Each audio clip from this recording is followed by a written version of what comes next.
Então, congregação amada do Senhor, então vamos continuar na série Libertação e Cura. Hoje vamos tratar sobre os pensamentos, como vencer os pensamentos que nos afastam de Deus.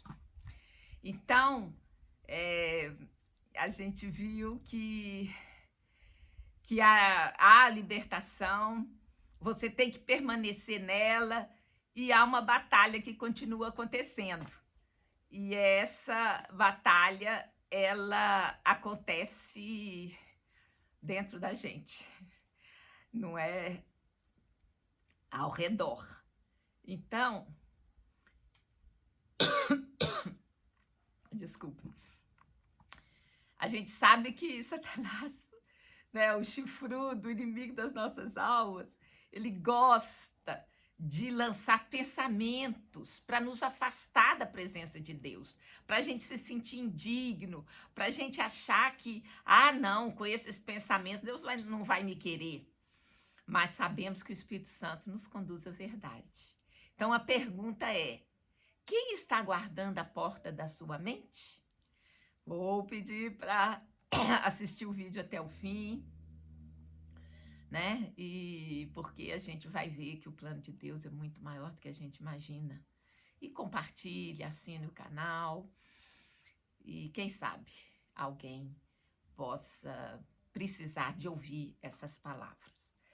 De novo, eu vou deixar na descrição dos vídeos os ministérios que eu recomendo, porque eu já fiz, já participei de Libertação e Cura. Existem muitos outros. Esse eu estou dando a minha opinião pessoal, né, que é o Seminário Internacional de Libertação e Cura, o SILC, da Tânia Teresa, que é o EIFOL, a Escola Integral de Formação de Libertadores, do pastor Cote e equipe, né, que realiza isso em várias partes do país, e o Instituto Ministerial Neuza Itioca. Eu tive com ela, ainda, né, ela em vida, dando um curso. Então, estes foram os que eu conheço, mas não quer dizer que sejam os únicos. Bom, a gente sabe, né, que se a gente for pensar e usar assim, a Bíblia para nos ajudar a compreender, até nos relatos históricos, a gente está aprendendo. Então, a gente sabe que toda cidade importante de Israel tinha um muro, mas o muro sozinho não conseguia garantir a segurança. O ponto mais vulnerável era o portão, e era ali que o inimigo tentava entrar. Assim também acontece conosco. O nosso coração possui uma porta. Essa porta é a nossa mente. Então, a gente tem que cuidar dela. Nem todo pensamento que chega merece entrar, e nem todo pensamento merece permanecer. Então, aquela velha história, né, que eu até contei semana passada e vou repetir aqui: um passarinho pode passar na sua cabeça, mas deixar ele fazer ninho já é outra história. Então, assim é o pensamento. Muitas vezes a gente não domina sobre o que vem à nossa mente. Agora, o que permanece, aí já está na nossa alçada, né? Então, Jesus, ele nos libertou do poder do pecado. Mas o chifrudo não desiste. Ele quer continuar, ele quer nos fazer vulneráveis, não vulneráveis em relação à nossa submissão a Deus, mas ele quer achar que a gente é fraco, que a gente não consegue. Então, vem pensamentos negativos, dúvidas, acusações, muito tipo de pensamentos, né? Desejos, que a Bíblia chama de concupiscência, são aqueles desejos fortes, muitas vezes pecaminosos, medos que nos paralisam. Então, assim, várias coisas podem nos aprisionar e nos afastar da comunhão de Deus. Não porque ele se afasta, mas porque nós, né? Então, mas a gente sabe que ele não nos deixou desamparados nessa batalha. Nós temos o Espírito Santo, ele nos deu arma, nos deu estratégia para guardar nossa mente, para garantir que os pensamentos estejam alinhados com a sua vontade. Mas então vamos ver alguns detalhes aqui. Por que nossos pensamentos são um campo de batalha? Porque a mente é o sede do nosso raciocínio, das nossas emoções, das nossas decisões. A gente costuma dizer, né? O que é a mente? Emoção, vontade e decisão, né? O raciocínio, as emoções, nossas decisões. Então é por isso que o inimigo vive tentando corromper nossos pensamentos. Então a mente é uma porta de entrada e a gente tem que entender isso, porque antes da gente fazer alguma coisa, aquilo entrou, aquilo está nos nossos pensamentos. Então, assim, o inimigo ele quer perturbar a nossa mente para que a gente não haja, para que as coisas não aconteçam.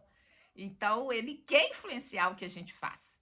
Mas olha só, lá já em Provérbios 4:23 está escrito: sobre tudo que deve guardar, o que se deve guardar, guarda o teu coração, porque dele procedem as saídas da vida. Então, o coração aqui não é esse órgão que bate tantas vezes por minuto, é a sede do nosso ser, da nossa alma, que é emoção, vontade e mente. Então, tá ali, né? Tudo junto e misturado. Então, a gente deve cuidar. E por que ele influencia, né? Ele é chamado o pai da mentira. Busca nos enganar, desviar de Deus. Ele planta pensamentos de dúvida, de inveja, de desespero. Olha só, Paulo já diz em Efésios 4:27, nem deis lugar ao diabo. Então, ele está exortando, o trem pode vir, pensamento, mas não dê lugar, não permita esses pensamentos que eles se alojem, que o passarinho faça ninho, porque isso pode se tornar uma porta aberta, uma brecha. Então, não é só porque a gente tem a mente, é porque a gente continua humano, e humano é um ser, vamos dizer, falho, né? Nós não somos deuses, por mais que o homem queira controlar tudo, a gente não é Deus. Eu costumo dizer, não tem vaga para Deus. Então, mesmo após a salvação, a nossa natureza, ela luta contra o espírito. Nossos pensamentos podem ser influenciados por desejos egoístas, né? Aquilo que a gente costumava fazer, né? A gente viu a semana passada que há uma força tentando, né, que a gente continue a pecar, continue a fazer as coisas erradas, mas a gente precisa de permanecer na palavra de Deus. Então, Paulo, ele trata disso, ele tem um capítulo que ele vai falar da fraqueza. É o capítulo 7 de Romanos. Então ele fala, mas vejo nos meus ombros outra lei, que batalha contra a lei do meu entendimento e me prende debaixo da lei do pecado que está nos meus membros. Então ele está falando que a gente é preso. Ele está contando um fato, ele não está falando que isso é a resposta final. Por quê? Porque em Romanos 8 vem a resposta mais poderosa que existe, é nela que nós devemos nos apegar, nos agarrar a verdade da palavra. Então, eu vou pegar o Romanos 8, 37 e 39. Mas em todas as coisas somos mais do que vencedores por aquele que nos amou. Porque estou certo de que nem a morte, nem a vida, nem os anjos, nem os principados, nem as potestades, nem o presente, nem o porvir, que é a mesma coisa do futuro, nem altura, nem profundidade, nem alguma outra criatura poderá nos separar do amor de Deus que está em Cristo Jesus, nosso Senhor. Então, essa declaração é fantástica, né? Se a gente meditar nela, se a gente vivenciá-la, pode vir o pensamento feio que for, mas que a gente vai arrumar um jeito de lançar ele fora, né? E aí eu tenho costumado fazer uma parábola, hoje não vai ser diferente. A parábola é do porteiro da cidade. Conta-se que havia uma cidade cercada de fortes muralhas. Seu rei escolheu um porteiro experiente para guardar o grande portão. Como a gente viu, o portão é a parte frágil da cidade, né? Todos os dias chegavam viajantes. Alguns traziam alimentos, outros traziam mercadorias, alguns eram mensageiros, mas também havia ladrões disfarçados de comerciantes. O porteiro tinha uma única responsabilidade: guardar quem entrava. Então ele perguntava: quem é você? E somente depois ele iria decidir se abriria a porta ou não. E durante muitos anos a cidade permaneceu segura, até que um novo porteiro assumiu. E ele falou assim: ah, não, esse tanto de pergunta, esse negócio de ficar aí, tá atrasando as coisas, né? Ele achou exagerado as perguntas. Então ele passou a abrir o portão para qualquer pessoa. Ele falava: ah, não vai ter problema. E pouco tempo depois, o que aconteceu? Entraram mentiras, violência, divisão, medo. E aí, quando eles perceberam, a cidade já estava dominada. Aí um velho rabino explicou: a cidade não caiu porque os muros eram fracos. Caiu porque o porteiro deixou de vigiar. Então, a nossa mente é mais ou menos assim. Nem todo pensamento merece hospedagem. Não vamos deixar ele fazer ninho. E aí a gente vai perguntar: esse pensamento vem da palavra de Deus? Ele produz paz? Ele glorifica a Jesus Cristo? Ele leva a obediência? Se não cumprir, se a resposta não for sim para essas perguntas, ele não merece permanecer. Mas aí você vai falar: não, mas isso está muito fácil.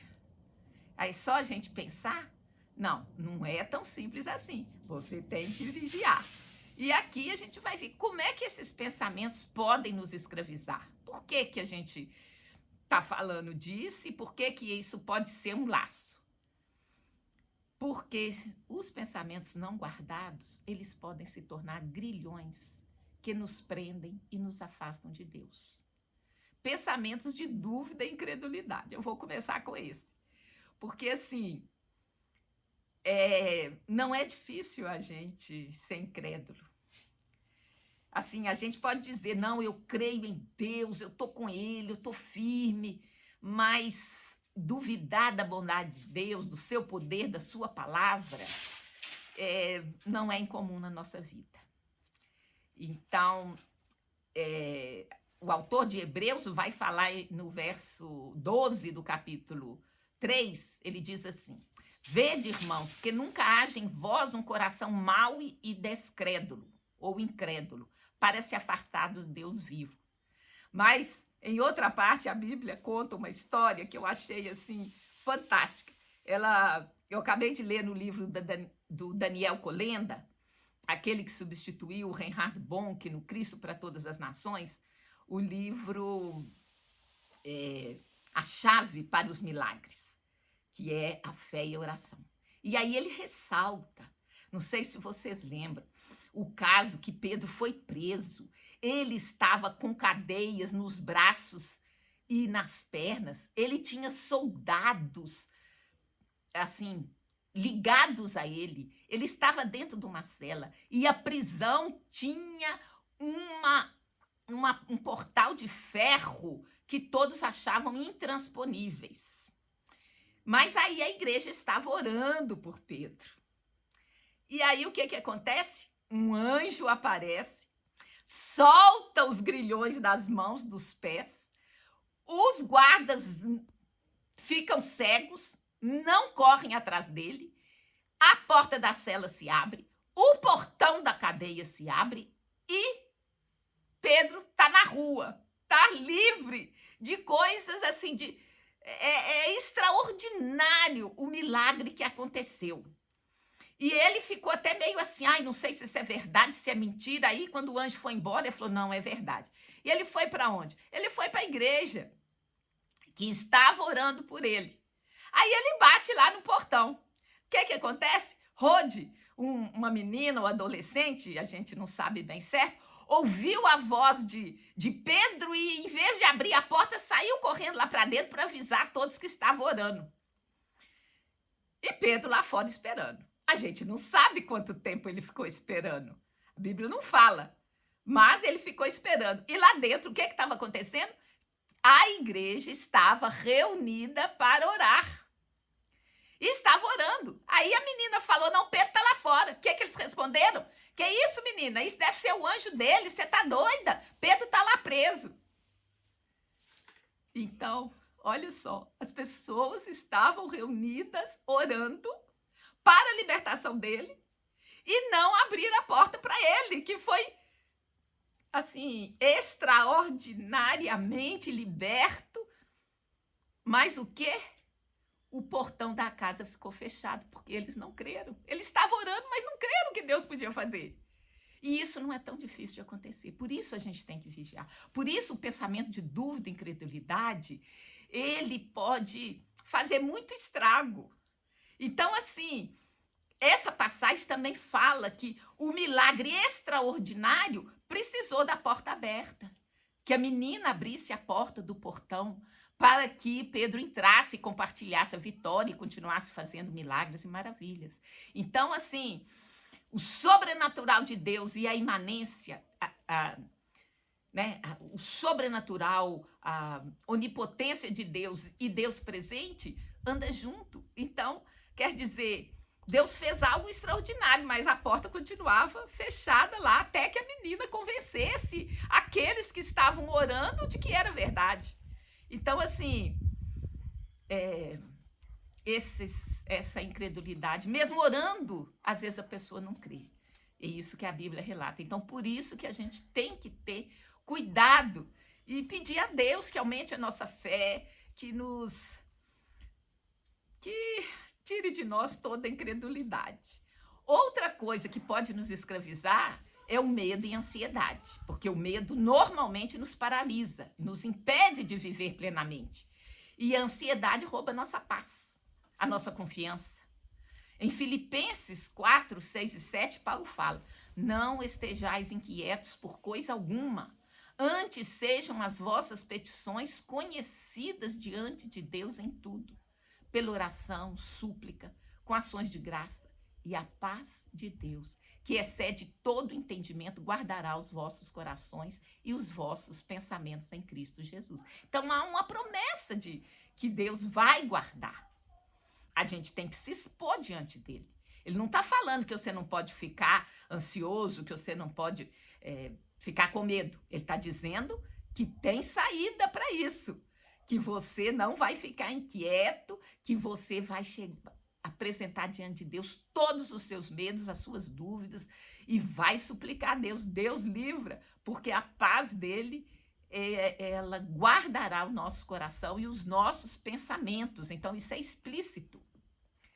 Outra coisa que pode nos escravizar é pensamento de culpa e condenação. Fez uma coisa errada, não acredita, não aceita o perdão de Deus. Então, fica com aquela culpa, aquele sentimento de condenação a vida toda. E aí o inimigo ele vai usar esses pensamentos de culpa para você se sentir indigno do amor e do perdão de Deus e não procurá-lo, mesmo depois de arrependido. Então, Romanos 8:1 vai falar: agora, pois, nenhuma condenação há para os que estão em Cristo Jesus, que não andam segundo a carne, mas segundo o Espírito. Então, você vai se expor a Deus. Então, a promessa é que não há condenação. Então, a gente tem que lançar fora a culpa e a condenação. É claro que às vezes a culpa e a condenação está ali antes de arrepender. Nós já vimos nos outros vídeos a importância do arrependimento, da mudança, de atitude. Mas se você continua com culpa, pode saber que aí é pensamento do chifrudo tentando te fazer sentir indigno e se afastar da presença de Deus. Mas a palavra é clara: não há condenação para aqueles que estão em Cristo.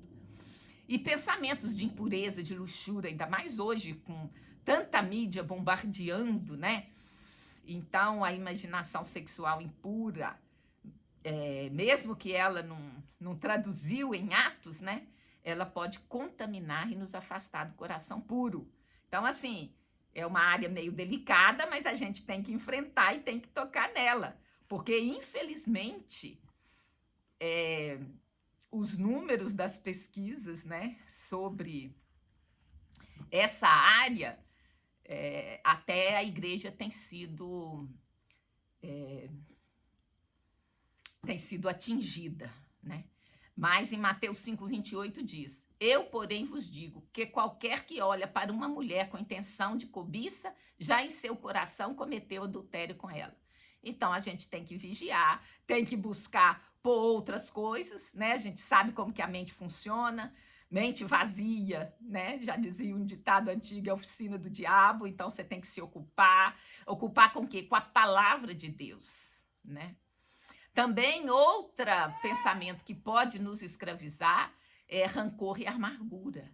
Então, assim, uma coisa que a gente tratou é o quê? O processo de libertação e cura, de você pedir perdão, de você mudar. Mas, às vezes, você fez isso, mas os pensamentos continuam vindo à sua mente. É nessa parte que nós estamos tratando.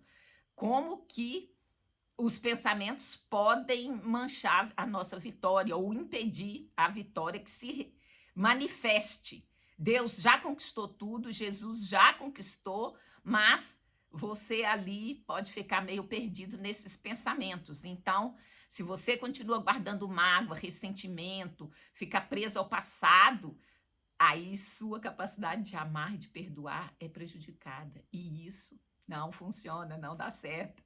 Olha o que Efésios 4, 31 e 32 diz. Toda amargura e ira e cólera e clamor e blasfêmia e toda malícia sejam tirados de entre vós. Sede uns para com os outros benignos, misericordiosos, perdoando-vos uns aos outros, como também Deus vos perdoou em Cristo. Então, a palavra tem saída para tudo, né? Então, a gente já viu aqui várias maneiras por que né, os pensamentos se tornam prisão, como que acontece, né? Como eles nos escravizam. E agora nós temos a saída, né? Estratégicas bíblicas para guardar a mente. Então, Deus tem ferramenta, tem provisão para nós. Então, capturar pensamentos rebeldes. Uai, mas como que isso é possível? Sim, não permitir que os pensamentos pecaminosos se estabeleçam. Precisamos confrontá-los e levá-los cativos a Cristo. Segundo Coríntios 10, 15 fala, destruindo os conselhos e toda altivez que se levanta contra o conhecimento de Deus, levando cativo todo entendimento à obediência de Cristo. E também em 1 Coríntios 2,16 fala, nós temos a mente de Cristo. Então você pode clamar pela mente de Cristo, porque Ele falou que a gente tem. Então, se os meus pensamentos estão me perturbando, Senhor, me socorre, me ajuda.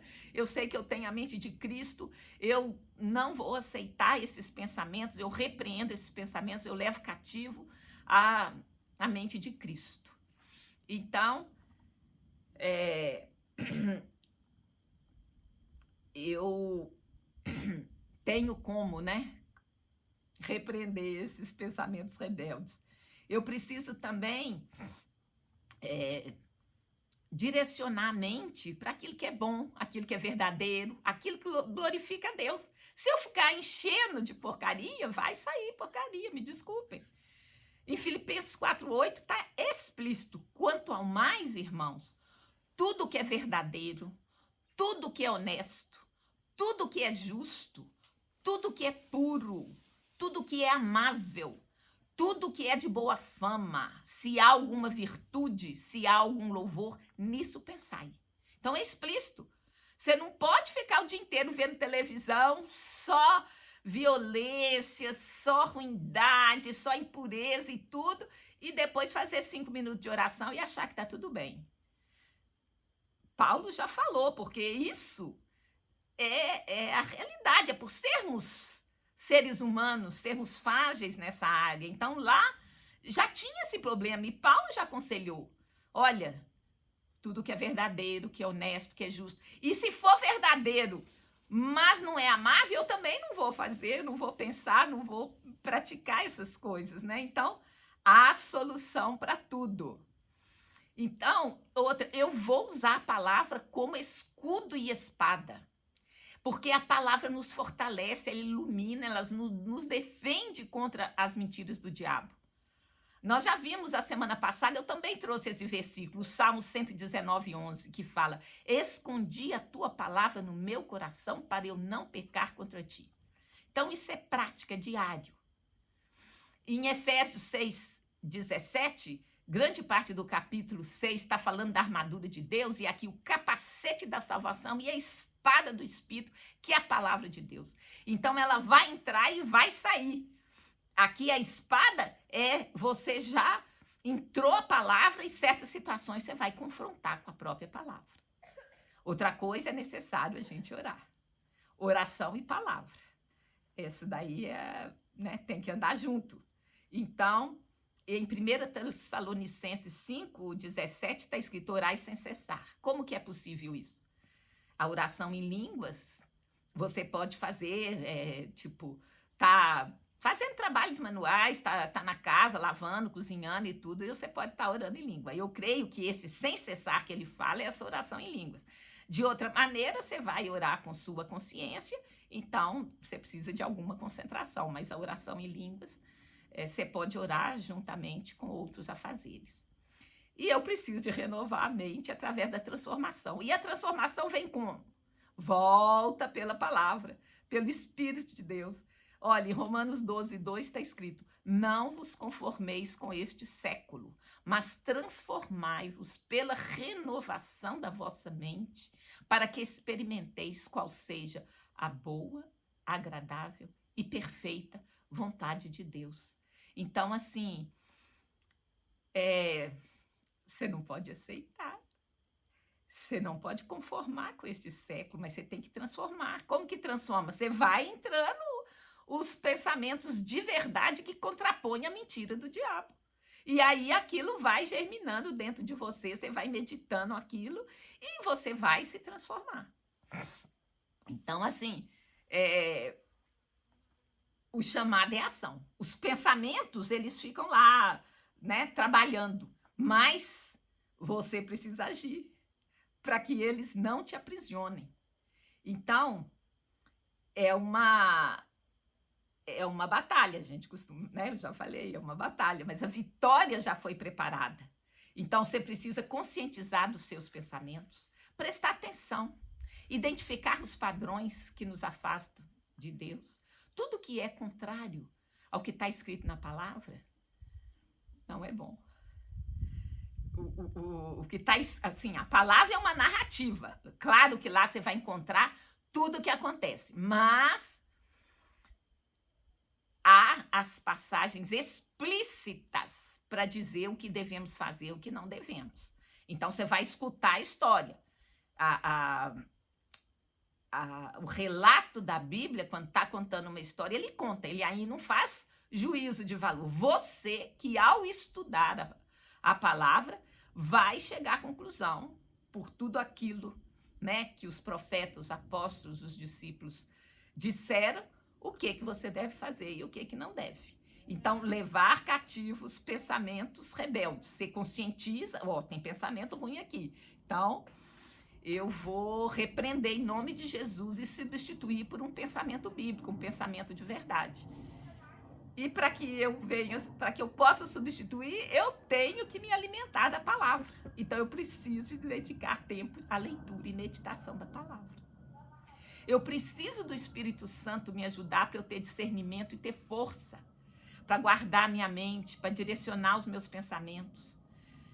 E você viu aquele caso que eu contei aqui, um milagre extraordinário tinha acontecido, mas as pessoas estavam lá orando e falando, não pode ser Pedro não, porque ele está preso. Quer dizer, eles oravam e não creram. E estavam fazendo a coisa certa, estavam reunidos, estavam lá orando, mas esse discernimento e essa força, a gente precisa de estar em comunhão com o Senhor, e o Espírito Santo é da parte de Deus o Consolador. Não vos deixarei órfão, eu enviarei o Espírito Santo. Ele vos ensinará todas as coisas e vos fará lembrar de tudo quanto disse. Então, isso é muito importante. E a comunhão com os outros, que esse compartilhar da vida, um dá força para o outro, um encoraja o outro.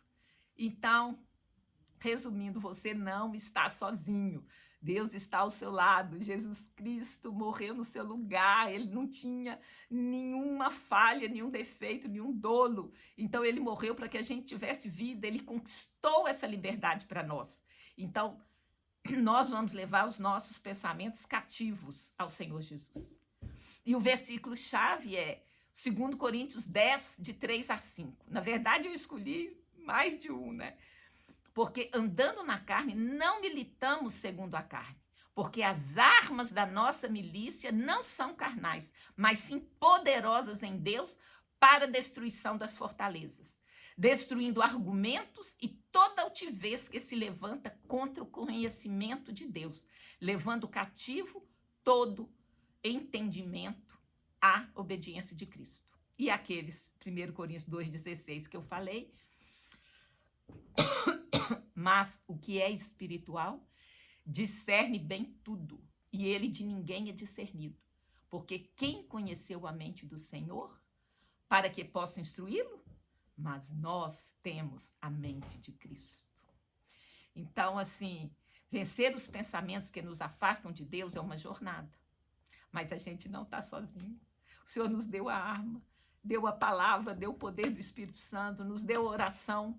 Então, a gente pode ficar livre dessa amarra, dessa armadilha, que a gente possa compreender, examinar nossos pensamentos, rejeitar aquilo que não vem de Deus, cultivar uma mente cativa à obediência de Cristo e assim experimentar a verdadeira libertação e cura que Ele oferece através da fé, da presença do Espírito Santo, da obediência ao Espírito Santo.